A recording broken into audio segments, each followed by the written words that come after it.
by 2010. This may not mean that much to you, but to the nationwide marketing organization SmartPower, it's been the goal since 2003.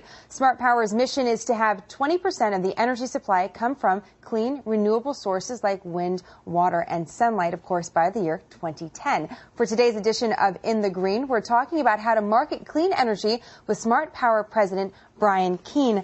Brian, you say that this campaign is the Got Milk campaign for renewable resources. Tell me a little bit about why. Well, you know, the Got Milk campaign basically said to the American consumer, got milk. It said it reminded them about a product that they know they had forgotten they needed. And that's what we do with clean energy. Today, clean energy is real, it's here, and it's working. And when you use it, nothing changes. And we need to remind the American people about that. Okay, so 20% by 2010. Yeah. Why 20%? Why not more? Why not 50%? When the American people think about clean energy, they actually automatically assume we mean 100%.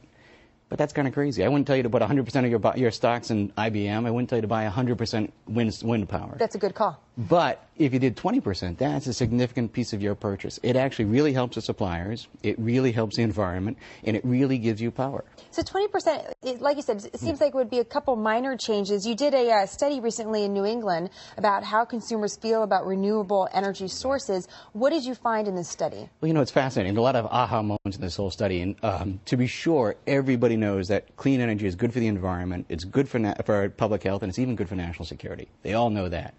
But that doesn't cause them to buy it. Why not? Quite frankly, I don't think it works. They have doubts. Right. And it's like the big aha was like, oh my gosh, they don't think this stuff can keep the lights on at night, keep the heat on in the winter, or the air conditioning on in the summer. We need to prove to them that clean energy is real, it's here, and it's working. So how are you going to do that? So basically through a marketing campaign. That basically, the reason we were created was basically to get regular people who don't care about the environment, people who don't care about energy issues, to want to buy clean energy.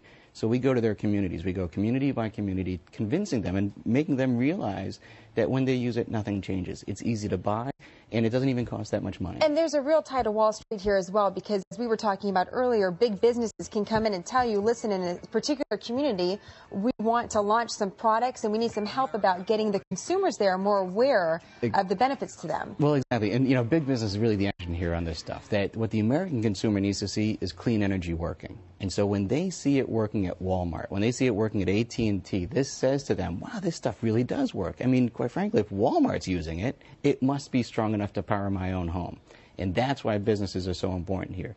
That when the American people actually realize that other people are using this, whether it's the U.S. military, whether it's the businesses, or even their city halls and town halls, they will then start to buy. One of the most shocking things I read in this report was about how the average teenager spends 45 minutes in the shower, right? Yeah, and that can actually, because we're talking about consumers being worried about the basics, but also we're talking about saving people money, right? So give me an example. Okay, a teenager takes a 45-minute shower. They cut down by 5 minutes. That could really save money. Cut that in half, imagine.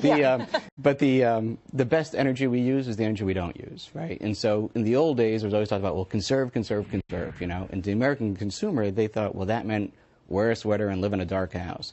And that's not what this is about. We're talking about being more efficient, being smarter with your power.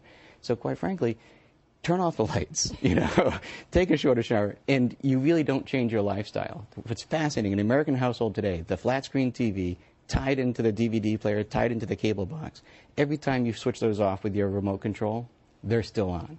And they're still on to the tune of $175 a year in power, in what we call phantom load that house is using. So simply shut them off. Put a power strip and actually shut it off and save the house $175 a year. And really quick here, Brian, how do people get in touch with you? SmartPower.org, or go to www.smartpower.org.